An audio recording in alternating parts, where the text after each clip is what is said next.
Our next guest on Pacific Brothers is one of the most talented rugby league players to ever grace the fields of this country. In fact, he's so good, he changed the way his position was played, and we are so rapt to have him here in the studio. Ali Lauiti'Iti. Awesome, brother. Thank you for coming on. Thanks for having me, Malo Sufo. So you debuted in '98 as a 19-year-old. Yep. What was that like? Oh, it was awesome. It was a dream come true. Represent not only myself, but my family and friends, community, I guess. At that time, there was only a handful of, Pasifika or Polynesian coming out of South Auckland. So we had the likes of Jerry Silsil, Ruben Wiki, as you know. All legends. Yeah, so, heaps of those guys. And also James Lauiti'Iti that led the way. So they paved the way for not only for myself and heaps of the other Pasifika brothers out there.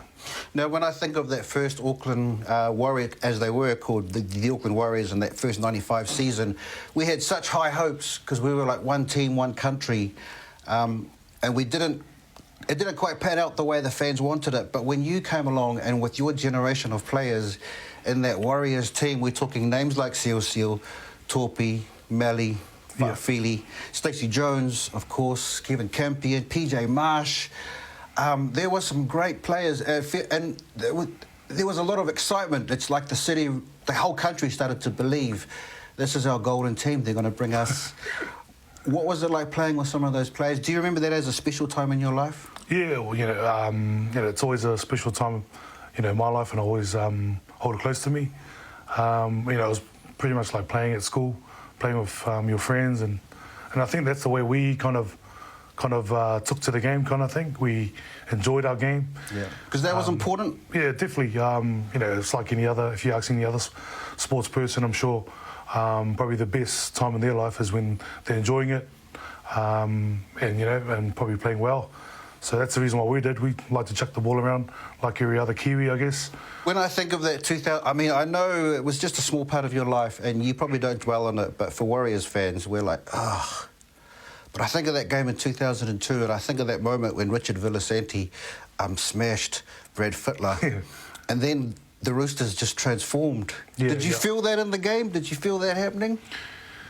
I think looking back, because you're in the game, you probably fatigue and heaps of things are going through your mind. Probably at the time, not. But watching the videos, yeah. You're going, bloody Richard, what'd you do that for? Nah, I wouldn't change it, I guess.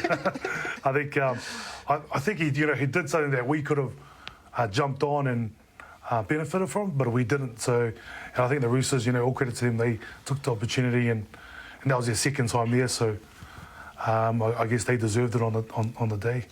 They say, I've heard it said that, you have to lose a final to win a final. That next year, we made it all the way to the preliminary final until we lost by 28-20 to the Panthers. Yeah. Because we thought, we made the final the year before and this is it.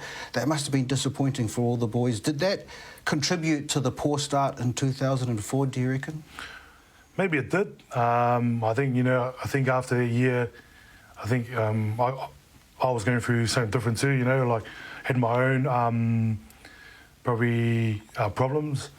Maybe it's all come down to motivation, and I think the sting from 2003, was still there for us, and I think it took a while to kind of get over it. You played 115 games for the Warriors. I've heard you talk about it in the past, so I'm going to ask you about it again, but of course it was what is still one of the saddest days for Warriors fans.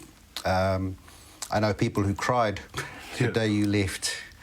Can you tell us the circumstances of that moment in 2004, which led to you leaving the club? Yeah, it was just a miscommunication, I guess, and I understand from their point of view because the CEO at that time, Mick Watson, he was I regard him as one of probably the best CEO in terms of business and how he handled stuff. So I know that he had to do his job and so forth. And I think maybe there were some things that could have changed, but I think it was a blessing in disguise for me that it happened because I spent 12 years in England and I enjoyed it. My family enjoyed it. So I want to talk about your time in England soon, but we're still processing our grief about you leaving after 115 games. Mick Watson calls you into the office. He makes you write on the whiteboard your priorities. You write family, religion, and then the Warriors. Yeah. And that didn't sit well with him. Yeah, I think there was there was a couple of conversations that we had, and probably what I said, at that time, he didn't agree with, but I wouldn't change it, and I know that I know that he would have changed a few things that he could have did better, I guess. Because in that moment is a really interesting example about Pasifika players. Yeah. And how differently we express ourselves. Yeah. And how the people that coach or manage us need to understand that cultural element. Just because you turn up looking casual doesn't mean you are. And it also, often you save your energy for when you cross the white line, right? Yeah. And then you go hard. But not everyone in the game at the senior levels understood that. Yeah, because I know that, that was a bit of a talk back then, with understanding probably, the Polynesian brothers and so forth. But, yeah, definitely, I think for me, I didn't want to kind of differ from what I stood. You want to be true for yourself. Yeah, exactly. To yourself. And I think, I really encourage the young ones out there that, if you believe in something, stand for it. And it's, and for me, family and my belief was, before playing, and for me, I didn't think it was a barrier, because if I did that, I'll play well. And that's the only reason why. If you're right in your head and your heart with your family and your religion, that's going to spill over into your professional. Yeah, exactly. Yeah. So. And then you went to England, and of course 200 games for the Leeds Rhinos, 5 grand final wins, 2 club challenges. We didn't get to see any of it. It's like all your fans here were like, "Oh man, Ali's carving it up over there." What was that time like? That was for me, because I was only supposed to go over there for 6 months. I ended up being there for 12 years. Yeah. I think for me it wasn't really. I wouldn't say I played my best footy, but it was the team that I was with, and that's probably the good thing about playing in a team sport. Sometimes your mates and your teammates will carry you through. And I think that's what happened in my days in the Leeds. I was fortunate, and I thank God for the opportunity that He gave me. And also, I started a family over there. My wife was, it was better for us as a new couple, I guess. All right, to be away from, to be able to kind of reinvent yourselves as a family and and do your own thing and also grow together, I guess. So your kids were born over there? 3 of them, and then 2 of them were born here. Do they have funny accents? Oh, they used to, but Because I heard from a mate who played rugby in the north, and he said that the people there, they're like islanders. Yeah, Is that true? Beautiful people. I love my time in Leeds, Yorkshire. Yorkshire. Yeah, Yorkshire, Yorkshire pudding. Yeah. So people there were beautiful and they were really hospitable. And I think that's the reason why our time there was awesome. So yeah. And then you came back at 36 and you rejoined the Warriors. Yeah, it was a hard season, and I enjoyed it because got to see some of the up and coming players. But no, it was enjoyable, but also it taught me a lot about myself too. What did you learn about yourself? That I didn't enjoy training.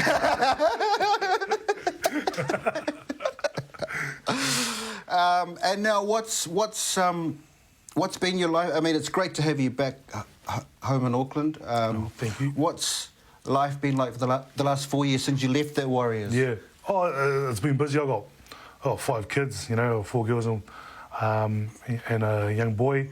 My wife's been awesome, through my career. So just been doing the family thing. I did a bit of youth work on the side, mentoring kids from Youth Justice and around the area. And wow. So do they know how great you were? No. You don't tell them? Nah. You don't here's YouTube, guys. Here's just some highlights. You aspire to be like this. Nah, it's only when I meet their parents, I guess. But for them, who's this guy, man? Hey. So yeah, but it was enjoyable, and get to see the struggles they go through. Yeah.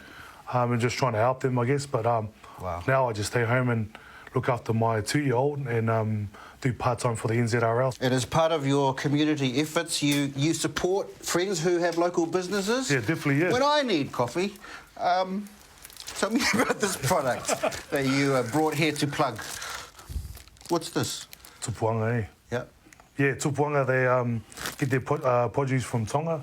Yeah. So, and they just sell it here, and they do, they got about 6 or 7 community cafes around Auckland, so yeah. Wow. Which cafes, do you know? There's tupuanga at the Music and Arts Centre in Mangere. I'm going there after this. And also, this is when I need coffee produced by Samoan and Māori people, I drink some Māori. Tell me about this product. Yeah, it's Māori, same thing. Yeah. Lovely couple that, the wife's Samoan and the dad's, or the husband's Māori. And they come up with some Māori. So they're just small business, and they've started, I think 5 years ago, and they've done pretty well now, so yeah. Samoan dark chocolate, single origin. Have you actually tried this, or did you just bring it on to... No, I haven't tried it, but I'm sure it's good. So, Ali, hey, mate. And also, finally, in December, something very special happened for you personally. You completed your Malo Fia journey with Liai Favour. You're carrying it now. I can see it. Yep. It looks beautiful, brother. Oh, thank you. What was behind that? To be honest, it was my wife wanted it all these years, and I never wanted it. No desire. But she wouldn't do it with her brother or anyone else. So. Oh, so you had to saw her. Yeah, I had to jump in, and because she did so much for me, so I thought I'd give back that way. Wow. So yeah, took the pain. Yeah, how long did it take? 2 weeks, because there was 7 of us. Sorry. Wow. Yeah. Ouch. But yours is awesome too, brother. Oh, thank you, bro. Thank you. I'm glad you mentioned I have one. So, Ali, mate, absolute pleasure. You're one of the great warriors and also great Samoan Kiwis who's inspired our community. Even when you went away, stick guy, going off to Leeds. Yeah, there's something. Yeah. I thought I'd just leave some of this just to. What is this? What is this? Is this a gift? It's cute. Yeah, it's a Kiwi jersey and a Samoan jersey, but... Wow, yeah. is this a present?